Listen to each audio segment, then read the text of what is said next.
Здравствуйте, на «Эхе Москвы» в Уфе программа «История башкирских родов». У микрофона Руслан Валиев и вместе со мной в студии Салават Хамидуллин, руководитель автономной некоммерческой организации СЖР. Здравствуйте, Салават. Здравствуйте. Мы продолжаем цикл наших программ, в рамках которых мы обсуждаем ислам, его историю и непосредственно приход и работу ислама в Башкирии. Сегодня поговорим о учреждениях религиозных, о муфтияте. Да. Когда впервые в Башкирии зародился первый муфтият? В прошлой программе мы уже упомянули о том, как организовывалось Оренбургское Магометанское духовное собрание. Уфимский муфтият, он возник в 1789 году, как известно. Но сегодня ведь у нас сколько в нашей республике муфтиятов? Мы знаем Центральное духовное управление мусульман. Есть Духовное Центральное управление мусульман. Есть Дум РБ. Есть Дум РБ. А еще что есть? Еще третий муфтият здесь есть. Дело в том, что мы называем ЦДУМом, то у него есть региональное управление от ЦДУМа по республике Башкортостан. То есть фактически третий муфтият. Возглавляет его Мухаммед Туджудинов, сын Талгата Туджудина. Фактически у нас здесь три муфтии. Видите, какая неразбериха и как это все возникало. И не все понимают, кто по иерархии выше, кто ниже, кто управляет реально мечетями, приходами в республике. Ну да, тут такая путаница. Но, наверное, начнем издалека. В общем-то, как это по условиям вхождения Башкирии в состав русского государства.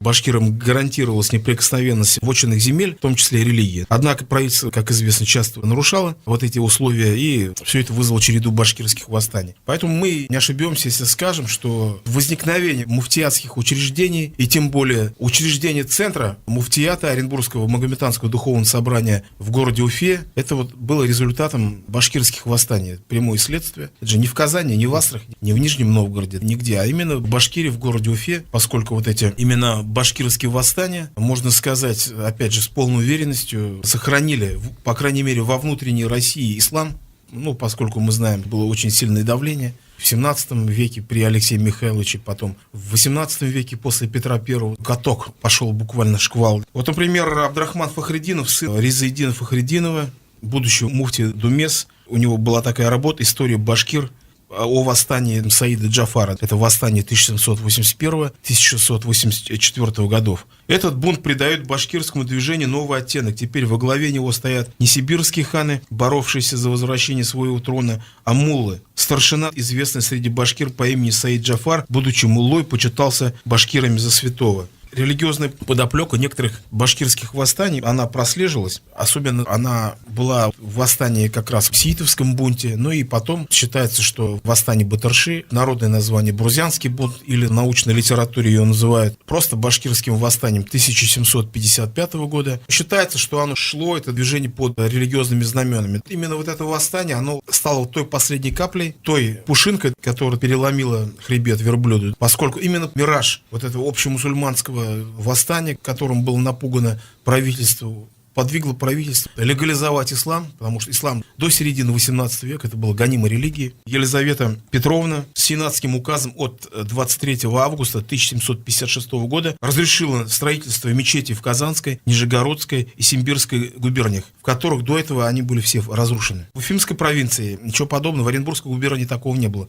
поскольку это была Башкирия, и в Башкирии власти, в общем-то, такой жестокой политики не могли проводить, опасались. Екатерина II, затем указом от 17 июня 1773 года о терпимости всех вероисповеданий фактически вывела ислам в разряд признанных религий, неофициальных, но признанных, потому что официальной и государственной религией все-таки было православие. Только православный человек мог идти по госслужбе, по карьерной лестнице и так далее. Не православный человек, ему было запрещено. То есть это были такие законы сегрегационные. Ну, по крайней мере, признали существование. Не только существование признали, придали статус такой терпимой религии, теперь это можно открыто исповедовать свою религию, не прячься и так далее. В Уфе был организован муфтият, устав ведь был изначально, как наиболее лояльный, именно предполагалось, что муфтием и казеями должны быть именно казанские татары, потому что башкирскому духовенству правительство не доверяло, как бы учреждается в Башкирии, но в то же время вот изначально такую спорную норму, которая потом стала причиной многих конфликтных ситуаций, изначально уже было внесено. Что было дальше? Автором проекта по учреждению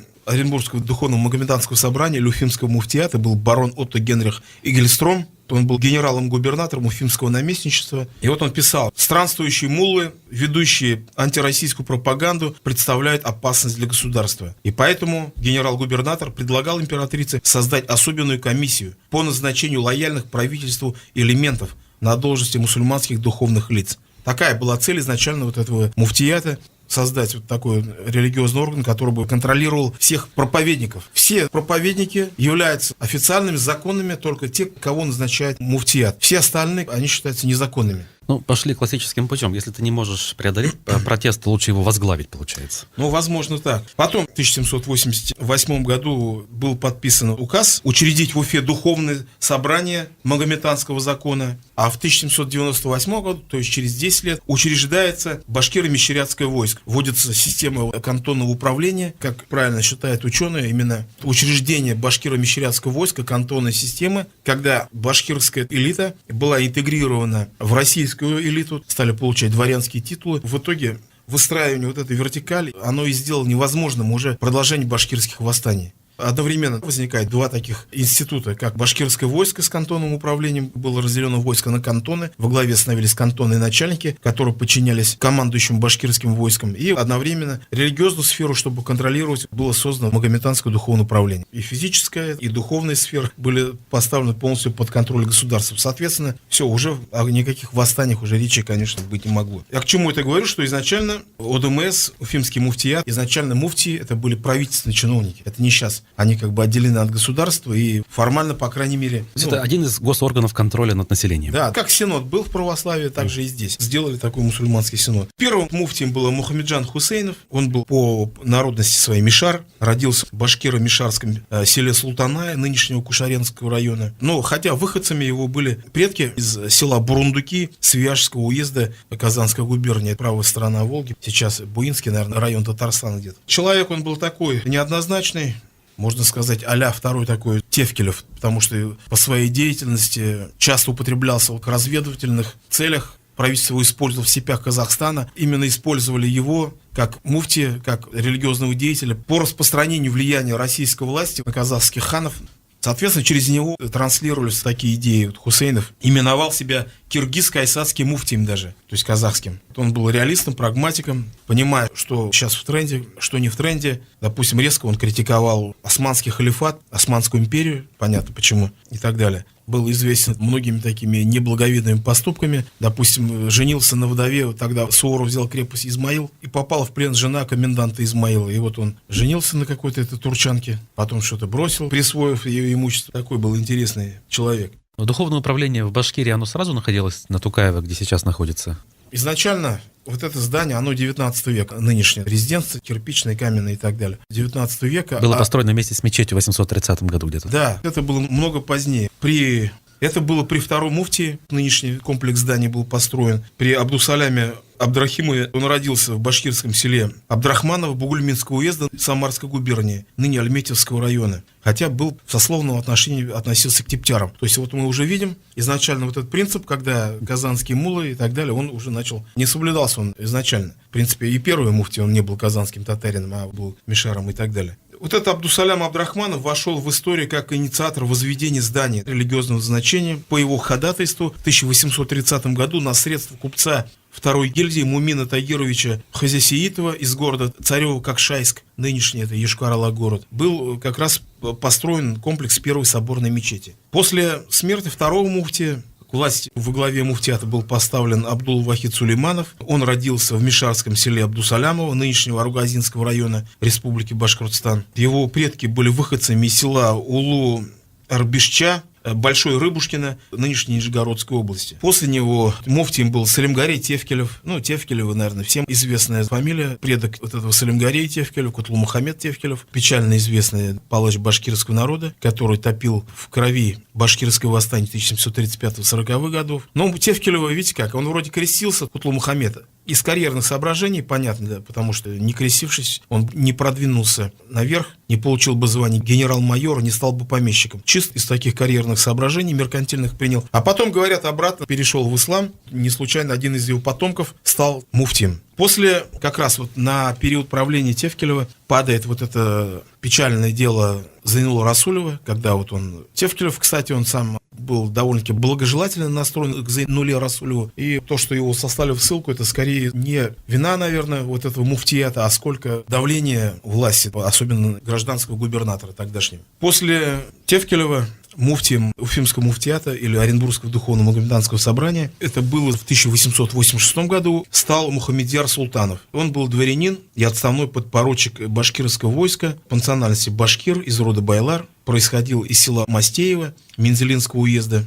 По-моему, это сейчас Актанышский район Татарстана. Это известная дворянская фамилия. Его предки прославились в войнах, наполеоновских сражениях и так далее. Один из его предков за подвиги стал кантонным начальником. Став кантонным начальником, он получил дворянский титул. И вот все Султановы, вот смотришь, там было большое количество кантонных начальников, ну и различных чинов башкирского войска. И вот один из потомков вот этого основателя, эта фамилия Абдул-Жалила Султанова, Мухаммедьяр Султанов, стал муфтием. И был муфтием практически до 1915 года. До революции не дожил всего лишь 2 лет. Назначение на должность муфти военного, да к тому же беспрекословного выполнявшего указания правительства, вызвало неудовольствие мусульман. Это было время, уже конец 19 века, проснулось самосознание и башкирского народа, и татарского. Возник политический проект татарской нации, а тот продолжал муфтий старую линию гнуть. ОДМС — это такой наднациональный орган, который должен отражать интересы всего многонациональной мусульманской уммы. Но Султанов ездил в Стамбул, встречался с султаном Абдул-Хамидом II, но, тем не менее, не смогло поднять его авторитет на должный уровень. Уже к тому времени общественное давление, которое шло снизу, и общество видело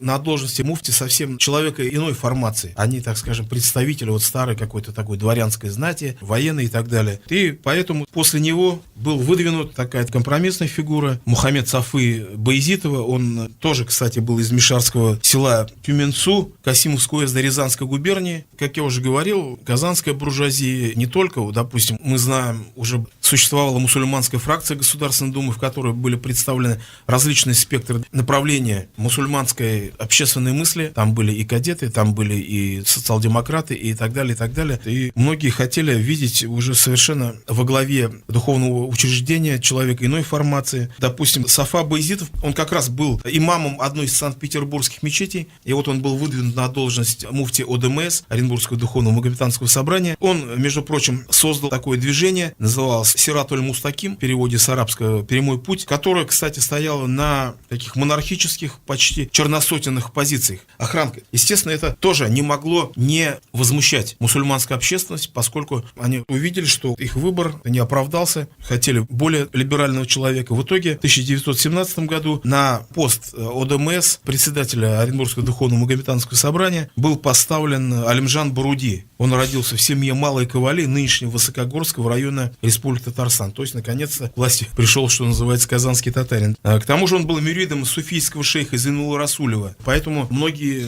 мюриды Зайнула Расулева, их было очень много среди башкирского населения, возможно, поддержали эту фигуру, поскольку казалось, что именно такой человек, с одной стороны, находящийся в традиции, с другой стороны, ориентированный на прогресс, должен возглавить мусульманский орган. Боруди был членом партии Иттифак аль-Муслимин, Союз мусульман. При нем, кстати, Оренбургское духовное магометанское собрание было переименовано в ЦДУМ, Центральное духовное управление мусульман внутренней России и Сибири назывался. Но, как я уже говорил, вот в это время шел процесс конструирования, создания политический проект татарской нации, который за основу был взята система миллетов Османской Турции. Как известно, в Османской Турции было, понятное дело, государственная религия ислам, но для инаковерующих была создана вот эта система миллетов. Они как бы внутренняя национально-культурная автономия. Миллет — это нация переводится. Допустим, греки были объединены в свой миллет православных греков, которые имели внутреннюю автономию, никто в внутреннюю жизнь их не вмешивался. У них была своя система образования, которую они содержали. У армян был там свой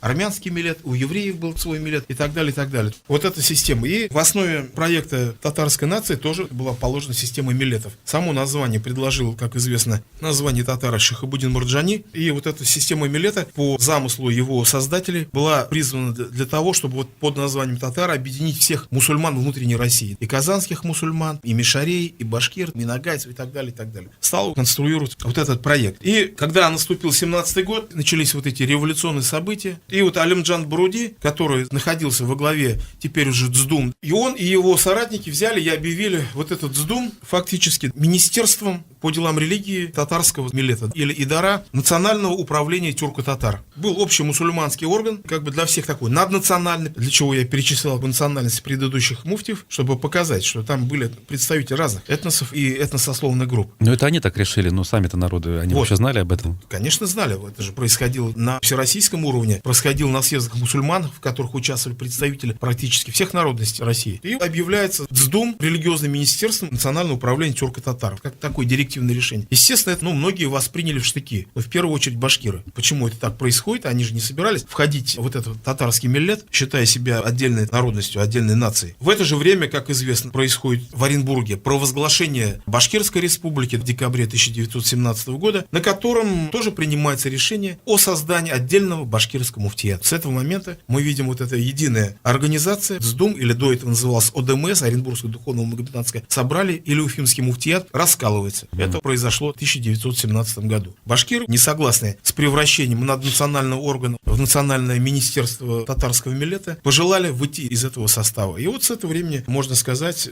стал существовать отдельный башкирский муфтият. А большевики, которые пришли к власти позже, они никак не Им пока попытались? было по большому счету не до этого. Другое дело, что и башкиры не сразу смогли, ни ЦДУ, ни ДУМРБ сразу не смогли институализироваться, как-то перейти в нормальный режим работы, поскольку шла гражданская война. Просто я хочу показать, какая идея закладывалась. Например, Абдулхай Курбангалеев, политический противник Ахмед Заки Валиди, он не был автономистом, он был изначально вначале монархистом, потом его взгляды проходили определенную эволюцию, уже не столько монархические, но тем не менее, вот у него была идея не национально-территориальной автономии, а объединения башкир. Вот он как-то увидел, что вот татарский миллет есть, да, объединен, а он решил, что вот можно создать, собственно, башкирский миллет, объединенный не рамками национально-территориального образования, а рамками башкирского муфтията. Вот у него была идея теократии. И вот, допустим, в 18 году писал Колчаку, писал сибирскому правительству, допустим, вот такое послание. Особенно желательно образование самостоятельного духовного управления, чтобы выйти из подчинения татарскому магометанскому управлению, так как это было одним из источников татарского засилия над башкирами. Опять читаю для того, чтобы понимать мотивацию для чего. Но башкирский муфтият, он, тем не менее, существовал. Первым муфтием ДУМРБ был Мансур Халиков. Вот отгремела гражданская война, два вот этих муфтията,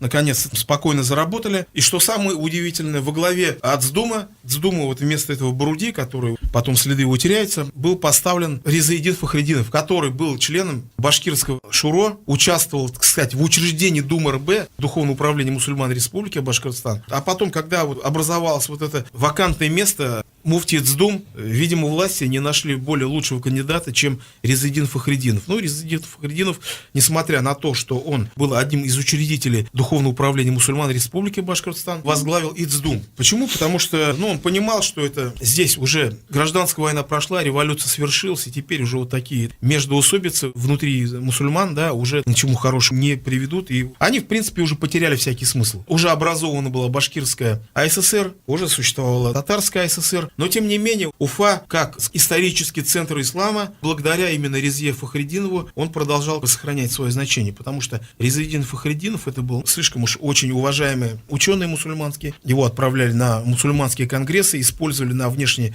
скажем, арене, он ездил в Аравию и так далее, участвовал на всемирных мусульманских форумах. Но отдельное вот это существование, оно продлилось до 1936 года. В 1936 году умер Ризаэддин Фахриддинов. И тогда уже, вот когда ушла вот эта такая его авторитетнейшая фигура, и тогда было решено, а что тут делить? Взяли и два ДУМРБ просто присоединили к ЦДУМу, и все. И с этого времени вернулись к ситуации конца 18 века, когда существовала единая мусульманская организация. Теперь уже о расколах нового времени начнем. Наиболее значительные фигуры среди муфтиев ЦДУМ, там опять нельзя думать, что во главе ЦДУМ были представители одной какой-то там этнической группы, там тоже были люди разных национальностей. Допустим, вот был Абдрахман Расулев, сын Зайнула Расулева, один из наиболее авторитетных муфтиев ЦДУМ. Во время его правления пало на годы войны, как раз это он объявил джихад Гитлеру, гитлеровской Германии, снарядил на свои собственные средства колонну, там целую. Ну вот вы улыбаетесь, джихад объявил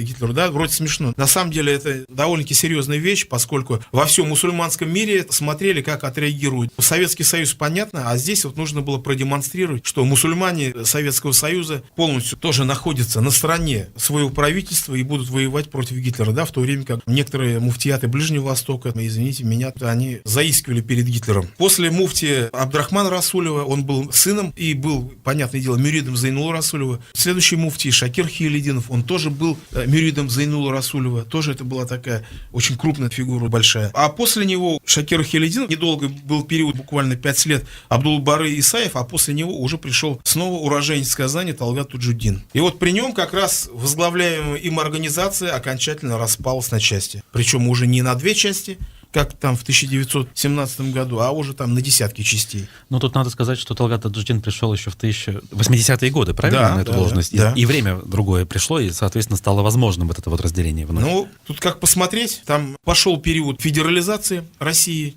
и каждый там субъект, по крайней мере республика, пожелала иметь свой муфтият на своей территории, чтобы, с одной стороны, в этом есть большая логика, ну и тут, конечно, сыграло в этом отношении еще и то, что все-таки Таджуддин, он продолжил вот эту линию татарского этноцентризма. Посмотреть сегодня, у нас есть здесь РИУ, Российский исламский университет в Уфе, от ДСДУМ. Там татарский язык преподается, но башкирского языка нет. Понятное дело, что при таком отношении не мог не возникнуть вопрос об образовании отдельного башкирского муфтията. Ну вот эта линия, которую продолжит Талгат Таджуддин, которая идет из 17 года, вот эта линия Галимджана Баруди на Кренов, этноцентризм, в первую очередь татарский этноцентризм, привело к тому, что ДСДУМа откололся духовное управление мусульман. Не откололся, фактически просто произошло возрождение того органа, который уже существовал. А потом уже как цепная реакция, это пошло по всей России. Откололись муфтият Татарстана, откололся уже и мусульмане Москвы, возник Союз муфтиев России во главе с Равилем Гайнуддином, который является родственником Талгата Таджуддина. Даже работал в его структуре у него,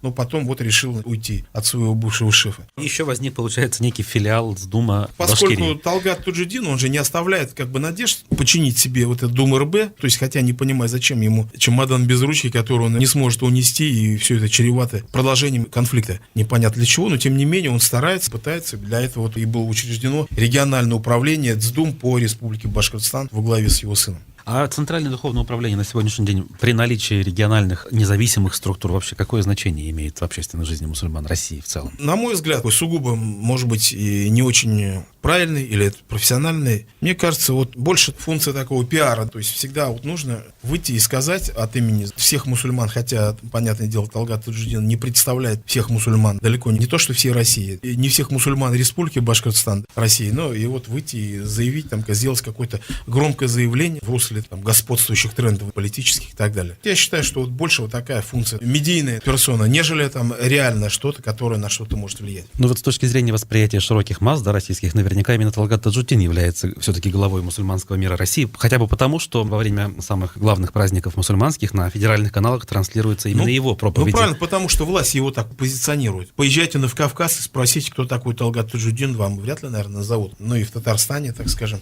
у них там свой муфтий, там Камиль Самигуллин, проехать чуть-чуть 500 километров на запад, и уже там вы увидите, что мало с ним считаются. А по чьей юрисдикции находятся мечети хотя бы в Башкирии, которых уже у нас десятки, наверное? Нет. Сотни даже. Значительная часть под Нурмухаметом Нигматуллиным, под Дум РБ. Дум Ну РБ. и какая-то часть, вот, конечно, у Таджуддина тоже есть здесь свои приходы, которые подчиняются Центральному духовному управлению. Ну что ж, я напомню, что в эфире была программа «История башкирских родов», и сегодня с Салаватом Хамидуллиным мы вспоминали и разбирались в структурах и хитросплетениях муфтиятов, которые работают на сегодняшний день в Башкирии, и какова предыстория всего этого процесса. Спасибо большое Салавату Хамидуллину, руководителю автономной некоммерческой организации ШЖР. Спасибо всем, кто был сегодня с нами, и до новых встреч. До свидания.